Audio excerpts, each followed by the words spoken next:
Comenzamos un viaje hacia la imaginación, los sentidos, el descubrimiento, el asombro, hacia el arte, el destino, Ítaca.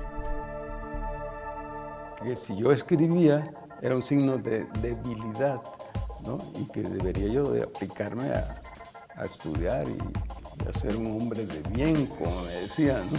La radio estaba invadiendo con otras músicas esta música, pero... La pintura titulada El baile del oso establece una imagen dinámica. Todos reconocemos en Francisco Hernández a uno de los grandes poetas de la lengua, pero muy pocos sabíamos de que había dedicado parte de su vida a la publicidad. Habla Scardinelli de cómo Robert Schumann fue vencido por los demonios, Moneda de tres caras, son algunos de sus títulos emblemáticos y de los que naturalmente hablaremos en esta primera parte de la conversación con Francisco Hernández.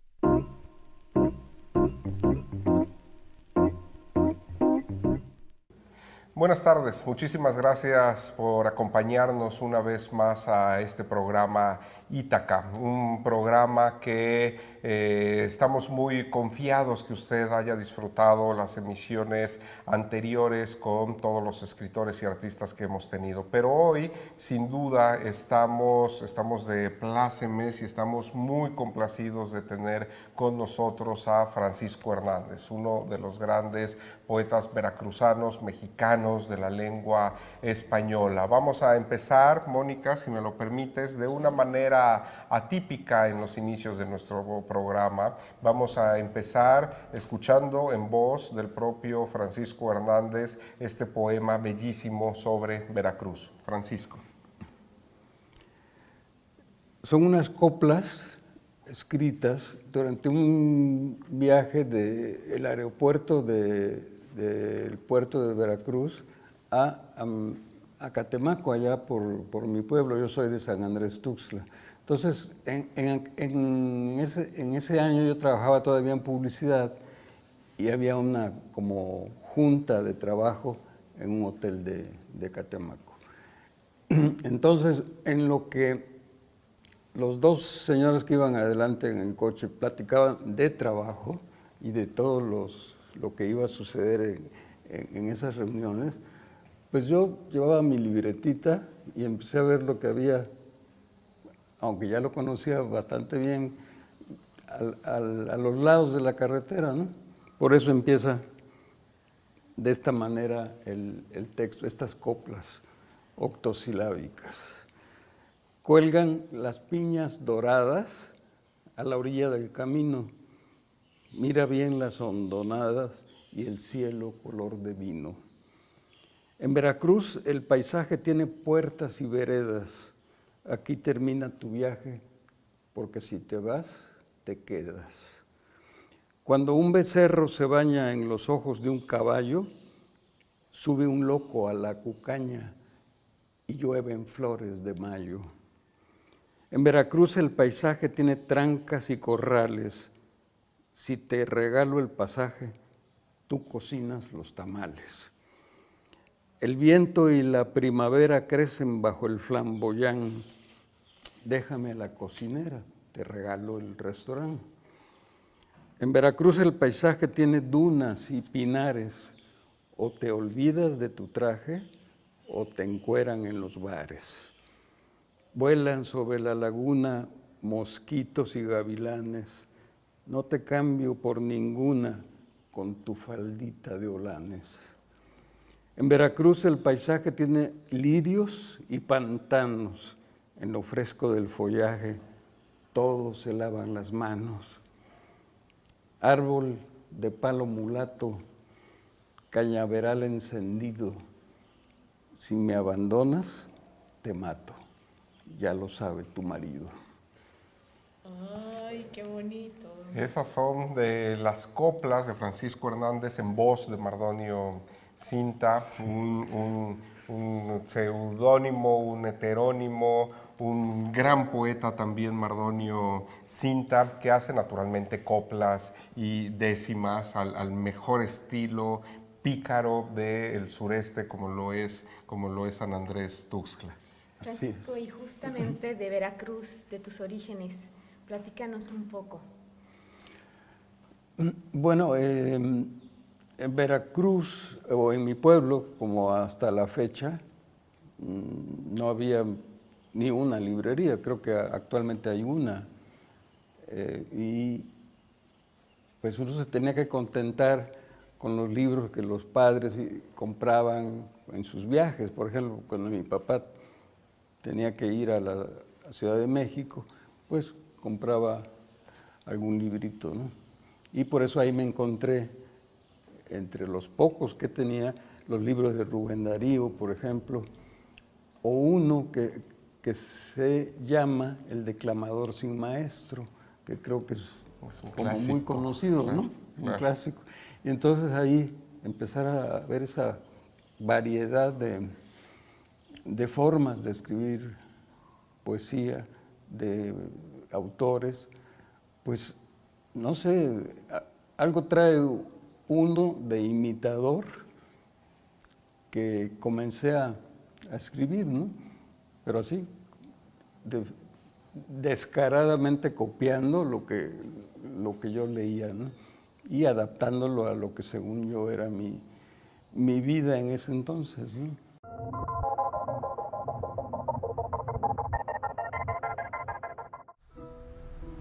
Una clave fundamental para reconocer la importancia de la pintura de María Izquierdo radica en que formó parte del grupo de los intelectuales y artistas revolucionarios que lucharon contra el imperialismo. Su contribución a este movimiento nacionalista fue plasmar en su obra el folclore y la tradición mexicana. La pintura titulada El baile del oso establece una imagen dinámica. Una familia se encuentra viendo una escena circense peculiar. Un oso baila con una mujer al ritmo de una flauta y un pandero. Un niño, detrás de una banca, se asoma intrigado de la escena. Un globero se encuentra junto al niño, de espaldas al espectáculo, haciendo caso omiso de la diversión. La imagen arroja sentimientos contrastantes. Por un lado, la vivez de la escena denota alegría, la cual está remarcada por los colores cálidos y brillantes de la ropa de los cirqueros, de la familia y de los globos. Sin embargo, el contexto se construye como un parque de ocre, donde se dibujan únicamente dos árboles enraizados a una tierra de ocres intensos. La carencia de verdes traduce en una atmósfera melancólica. La pintura fue realizada por María Izquierdo en 1940, alumna de Rufino Tamayo, la cual mantuvo un especial interés por pintar escenas populares, como sus reiterados retratos del altar de Dolores, comunes en los estados del occidente de México, zona donde ella nació. De la misma manera, gustaba de construir escenas enrarecidas por espacios desérticos, llanos donde existen casas solitarias y personajes oníricos. Una y otra vez pintó los personajes del circo, generando su espectáculo dentro de carpas llenas de gran colorido, así como una predilección por pintar. De la misma manera que el pintor francés Seurat, el circo se convierte en un espectáculo digno de ser retratado, convirtiéndose en un símbolo de la clase que lo consume. En este sentido, María Izquierdo parece intentar representar las clases populares a partir de sus formas de distracción comunes, enfatizando su importancia en una manera de pintar que recuerda a la música popular, así como a los juguetes tradicionales mexicanos.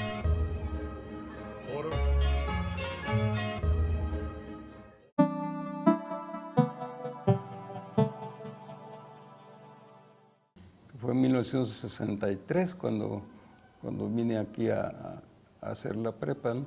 Entonces le llevé a mi papá así como muy feliz mi poema publicado y no me acuerdo cómo se llamaba. Creo que ese afán renovado por hacer el amor. Y entonces me dijo, por favor, deja de escribir tonterías y de publicar estas cosas que no te van a llevar a ningún lado, ¿no? Se había molestado, no sé qué esperaba que yo escribiera, o bien que si yo escribía era un signo de debilidad, ¿no? Y que debería yo de aplicarme a estudiar y a ser un hombre de bien, como me decía, ¿no? Tú tienes que ser un hombre de bien. ¿El que esperaba que te dedicaras a otra cosa? A ser, pues, médico, licenciado, ¿no? Algo así. ¿Y te fue llevando la poesía por otro camino? Sí, la poesía, y yo creo que tuvo mucho que ver el alcohol, eran como dos caras de la misma moneda hacia una bohemia que, pues que no conducía a nada. Por ejemplo, apenas pude terminar la secundaria, pero nunca terminé la preparatoria, ¿no? Lo intenté aquí en Jalapa. Aquí no pude. Entonces me fui a una del Politécnico allá en el DF. Tampoco pude. Entonces regresé a mi pueblo y ahí ya había prepa entonces. Entré a tercer intento de preparatoria y tampoco pude. Entonces, ¿ahora qué hago, no? Ya no había nada que hacer. Y lo que me salvó, como les platicaba ayer, fue un anuncito que decía en el periódico, en el Excelsior, que era el único que llegaba, y no sé, se me hace que es el único que sigue llegando, que decía, no sabe qué hacer con su imaginación, Escuela Técnica de Publicidad, calle de Tabasco, número no sé qué, y el teléfono. Y llegué, entonces le dije a mi papá, último chance. Esta no es preparatoria, aquí no piden preparatoria, es solo la secundaria, y es estudiar publicidad. Que no sé exactamente qué sea, pero es hacer anuncios. Y ya nada más dame para el pasaje, inscribirme. Y mi hermano, por fortuna, tenía casa, ya vivía en el DF, y voy a vivir con mi hermano. Y bueno, accedió a regañadientes, me dio, y me fui al DF. Y de casualidad también un amigo de él, de mi papá, trabajaba en una agencia de publicidad grande llamada McCann Erickson, que son los que hacen en todo el mundo la publicidad de Coca-Cola. Imagínate si será grande o no. Entonces entré a trabajar ahí de lo que entonces era proyeccionista. Es decir, los comerciales se hacían en 35 milímetros y en 16. Y entonces había que aprender a manejar los dos proyectores, ¿no? Y eso fue lo que me dijeron, que si quería entrar a eso, ¿no? Y me enseñaron a manejar los dos proyectores y entré. Y ya estando ahí, me hice amigo de uno de los redactores y un día vi que hacían publicidad para un talco desodorante, y yo agarré el lapicito, una pluma, dibujé como podía un vikingo, así como que en apariencia sudoroso, y decía así, si hubiéramos contado con el talco X, habríamos conquistado el mundo. Y ahí estaba el uso de la imaginación. Y entonces este cuate lo vio y se lo llevó al director, que era un poeta llamado Yomí García Ascot, a quien está dedicado 100 años de soledad. Claro. Y ahí trabajaba. Entonces ahí la suerte, ¿no? Entonces dijeron, no, pues este cuate, vamos a pasarlo de ahí de donde está pasando comerciales, acá, a que empiece a escribir, ¿no? A que vaya aprendiendo en eso. Y así fue, ¿no? Como me pasaron a redacción. Pero no todo fue tan fácil. Ya estando ahí, trabajando ya como redactor, como copywriter, no pude dar el estirón. Y me dijeron, te vamos a regresar a proyectar comerciales porque todavía te falta. Y además de que entró una muchacha en ese momento Dijeron, no, pues preferimos a la muchacha aquí y regresamos a este muchacho allá. Y les dije, pues no, yo no regreso a pasar comerciales. Yo ya sé qué es lo que quiero y lo que me gusta. Entonces me voy. Pero ¿cómo te vas a ir si no sabes? Está todo muy difícil. Ya desde entonces decía, está difícil encontrar trabajo, ¿no? Pues yo me voy. Y eso sí, ya no me acuerdo cómo le hice, pero encontré trabajo en otra agencia de publicidad que de manera muy extraña se llamaba Contiki Publicidad. Contiki, bueno, y entré ahí y empecé ahí de redactor.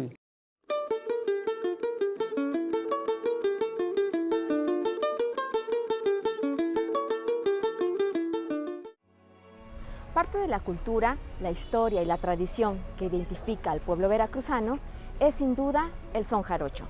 Y es Alfredo Gutiérrez y su son temoyo quien ha logrado conformar una de las agrupaciones culturales más prestigiadas, quienes cuidan el zapateado, la jarana y el son.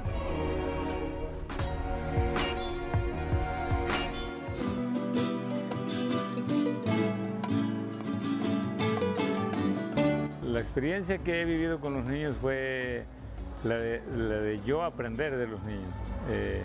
Empecé como jugando y luego me di cuenta que ahí estaba la verdadera semilla. El niño es como una esponja, aparentemente no avanza, pero de repente un día ya empieza a coordinar y empiezan a versar y empiezan a cantar también. Les voy enseñando primero prioridad el baile, que aprenda la secuencia de los pasos, pero que es auditivo el asunto, no sabe contar y no le puedes ir 2 para allá, 2 para acá. Entonces tocarle y marcarle el tiempo con los pies, y eso los lleva a desarrollar una mejor forma de bailar, más apuntada al oído. Y si los padres son pacientes, el niño aprende, desarrolla y luego se vuelve un buen ejecutante del baile, así como lo que acaban de ver ahorita aquí.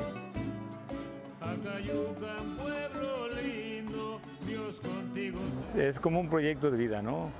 Empecé yo a aprender a los 17 años y después había la necesidad de enseñar a los que querían aprender. Estamos hablando de 1980, no había tantos instructores, el son estaba en el campo, no es que había desaparecido, es que estaba en el campo, la radio estaba invadiendo con otras músicas esta música, pero la música se encontraba en las familias. No salía tanto a la ciudad.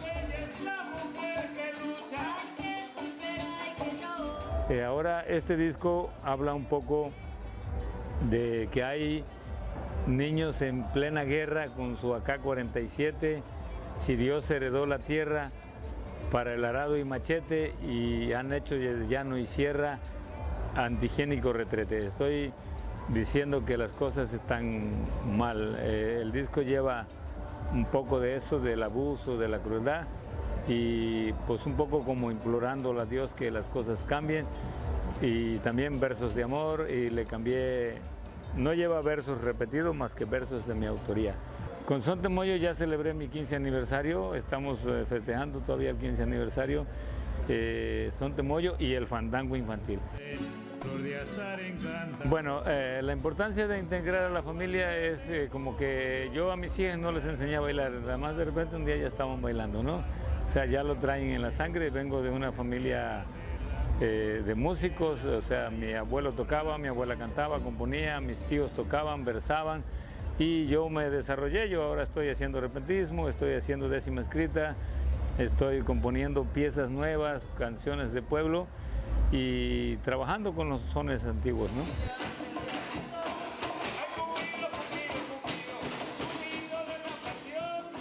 Y bueno, integrar a la familia, el son se dio en familia. Entonces, si se está dando en mi familia, se dio en mi familia, ahora pues se da en la familia que yo hice. Empecé con canciones de pueblo y un poco de son jarocho, luego un poco de son jarocho y décimas, chuscas, luego sonido parecido a cosas que hizo Santana, para que los jóvenes vean que con jarana se puede hacer música con el sentido de moderno y con el sonido de moderno.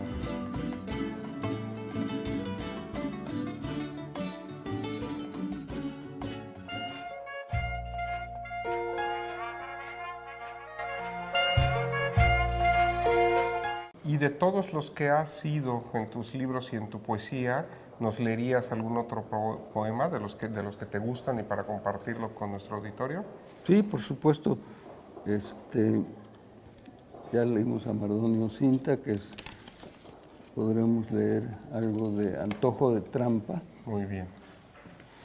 Que es el jueguito que viene de que Leticia me estaba leyendo en un libro de arte y aparece la palabra en la lectura de un texto, no creo que de Damián Bayón, donde aparecía la palabra trampantojo. Digo, a ver, ¿qué quiere decir trampantojo? Y ya buscamos, ¿no? Como en francés, trampa para el ojo, ¿no? Y si en una iglesia, que creo que es el ejemplo más claro, esas estatuas pequeñas o grandes que están colocadas y atrás hay una oquedad, ¿no? Y ahí enfrente está la estatua y hay luz. Eso es, y generalmente hay pintado un paisaje atrás en esa oquedad, ¿no? Eso es un trampantojo también, ¿no? Entonces dije, y si volteo trampantojo, se vuelve antojo de trampa. Y el antojo de trampa puede ser esa búsqueda que decías de la poesía, o el antojo de caer en la trampa del amor, por ejemplo. Entonces sí, yo creo que entonces eso podría ser cuando menos un texto, y hice un texto largo. Y ahí está, el antojo de trampa siempre persiste en un escritor, ¿no? Sí, el deseo de caer en la trampa, de volver a encontrar un tema, de volver a encontrar el motivo para escribir un libro. Eso es lo que mantiene la vida, ¿no? Es decir, a ver cuándo aparece. Si no tengo nada que hacer, nada que escribir, pues me pongo a escribir un diario, ¿no? Y ahí va a aparecer algo. Pero tiene que hacer ese antojo de trampa, para mí es indispensable para vivir, ¿no? Dame un segundo antes de que lo leas, Francisco. Ya que empezamos de una manera inusual, vamos a cerrar también esta primera parte de la conversación con Francisco Hernández, leyendo él mismo uno de sus poemas. Y nos veremos la próxima semana en la segunda parte de esta conversación con Francisco Hernández. Te escuchamos, Francisco. Bueno, este texto también muy breve, podrían decirme, pues no, eso no es un poema, eso es un chiste, bueno, pero no importa, para mí no importa. Simplemente es el deseo de responder a un impulso. ¿Y esto qué pasó? Ir en un coche con un amigo de México a mi pueblo, ¿no? Y se llama Respete las señales, que es lo que uno va viendo, ¿no? No deje poemas sobre el pavimento. Página izquierda, solo para rebasar. En decasílabos a 150 metros. Conceda cambio de estrofas. Precaución, entrada y salida de sonetos. No rebase con rima continua. Poesía urbana, velocidad restringida. No maltrate las vocales. Poemas con más de 10 versos por la autopista. Si escribe, no maneje. Precaución, poema próximo. Despacio, hombres escribiendo. Esta carretera no es de alta poesía. Disminuya su velocidad de lectura. Se consignará a la persona que tire poesía. Retorno a 250 versos. Buenas noches.